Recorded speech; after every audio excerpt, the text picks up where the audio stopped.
No,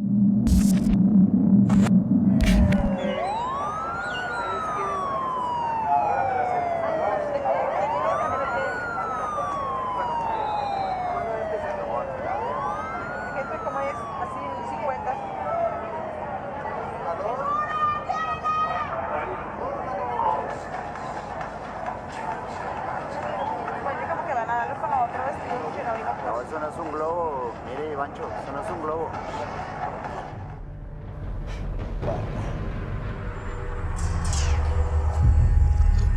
The very word secrecy is repugnant in a free and open society.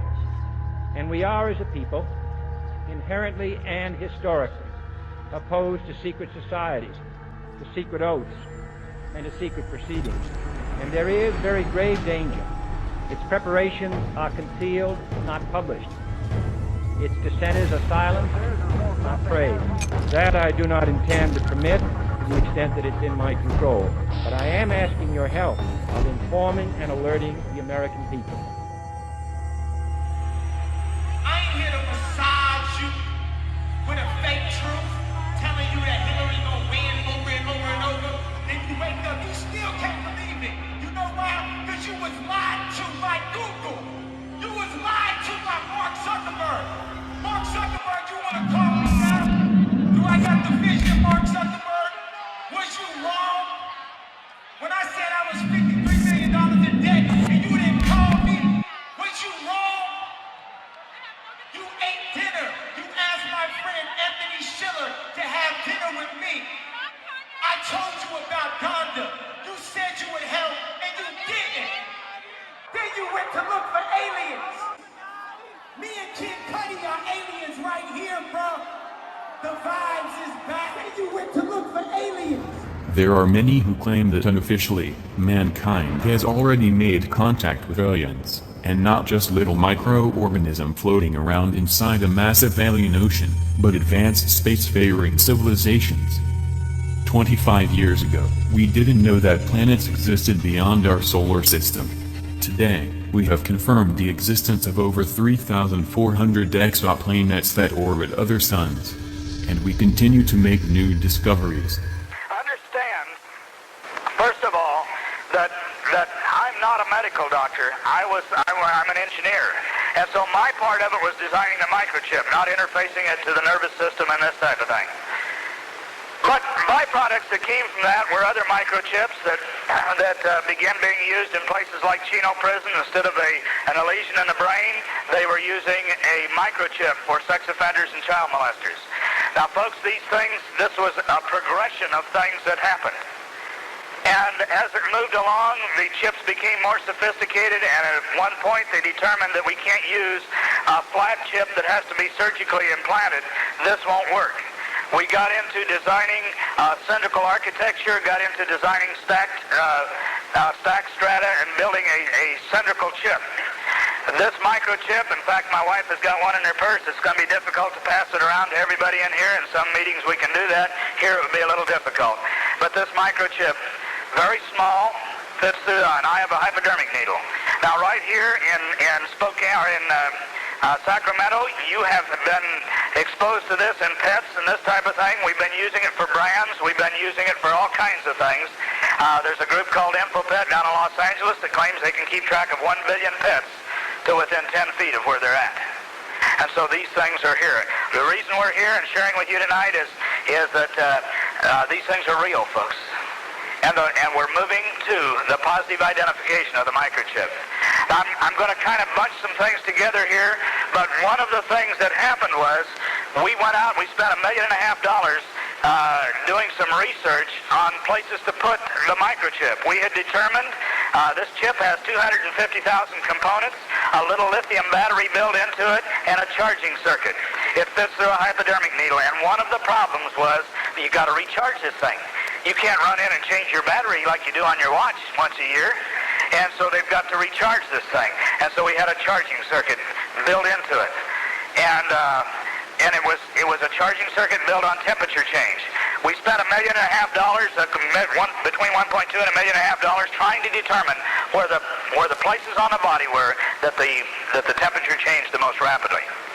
They could have asked any mother All they'd had to do was ask her, because the places they came up with, and I've got the reports back on it, the places they came up with were just below the hairline, on the forehead and on the back of the right hand. 2 places in the body.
Professor Thomas Zurbuchen, Associate Administrator of the Science Mission Directorate at NASA headquarters in Washington, said our civilization is on the verge of discovering evidence of alien life in the cosmos. Taking in count all of the different activities and missions that are specifically searching for evidence of alien life, we are on the verge of making one of the most profound, unprecedented discoveries in history, said Zurbuchen during the hearing of the Committee on American Science, Space, and Technology. At the hearing, Professor Zurbuchen mentioned all of NASA's recent achievements in their quest for extraterrestrial life that support his claim. 2 weeks ago, NASA's Cassini mission demonstrated the presence of hydrogen in Saturn's moon Enceladus, while the Hubble team announced the results of the second observation of the oceans of Europa, one of the moons of Jupiter. Both discoveries are potential evidence of life, said the NASA spokesman, who also highlighted the advances made in astrobiology. And while we have not yet found definitive signs of life elsewhere, our search is making remarkable progress, said Zurbuchen, who noted that NASA's number of astrobiology missions is on the rise. Mars 2020, our next explorer, and will continue to advance this quest by researching a region on Mars where the ancient environment may have been favorable for microbial life.